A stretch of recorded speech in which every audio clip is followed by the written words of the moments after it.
Isang malamig na araw po sa lahat ng aming mga panauhin. Marami naman pala kayong oras mag-scroll sa Facebook. Naway pakinggan nyo na lang din ang istoryang ibabahagi namin. Isishare ko nga ang mapait na kapalaran na sinapit nitong tatlong magkakaibigan. Apat talaga to sila. Buti di ka sumama bro dyan, mabibiktima ka rin sana niyan. Naway samahan niyo po kami hanggang dulo. Sapagkat maiksi lang po naman ang trahedyang nangyari dito. Nagsimula nga ang kwento noong nagyaya ang lider ng sindikato. Bibili lang daw sana kami ng tagpipisong takoyaki doon sa Lamo. After nga ng simba ay sinimulan na namin ang paglalakbay doon sa lugar na nasabi. At sa aming paglalakad ay nagsimula ring umulan ng makapal na niebe.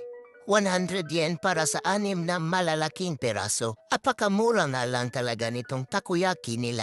Kaya't nang nakarating kami ay bumili na agad kami ng ticket habang kakaunti pa lang ang pila. Utak yung kasama ko guys. Magkano dala mo? 5,000 kasi bawal ang 5,000, 1,000 lang. Mautak. Willing naman talaga kung manlibre sa kanila. Kaso 5K yung bit-bit ko. Hanggang 1K yen lang yung tinatanggap sa machine na pera. After namin makuha yung order, plano namin kainin na lang sa daan. Nang bigla namang napadaan tong si Congressman. Brad, lamuti ka! No, grabe. Naging masukal na yung paggula ng snow bigla. Kaya in-enjoy na lang din namin na parang mga bata. Sobrang lamig nga nung time na yan. Baka lumamig din agad ang takoyaki kahit ilang minuto pa lang ang lumipas. Kaya't literal na lang. Kumain kami sa labas.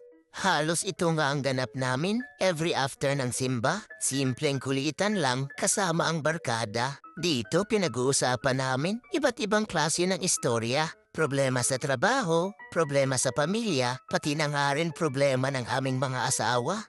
Anong magandang negosyo, pwedeng lipatan na trabaho, mga plano sa buhay. Newlywed nga tong si Bro Marvin, kaya't pinapayuhan namin paano mag-alaga ng tigre sa bahay. Pag OFW ka, hindi ibig sabihin mag-isa ka na lang parati. Kahit sa ibang bansa, may makikilala ka pa rin na makakasabay sa iyong ugali. Pagdating mo rito, expect ka na mahirapan ka talaga.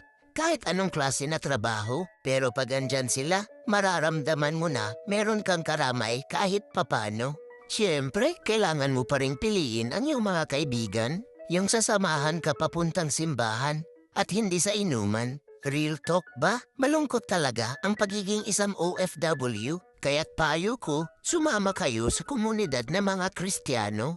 Hindi naman talaga kailangang uminom para maging masaya, hindi rin kailangan magpakalasing upang makalimutan ang mga problema.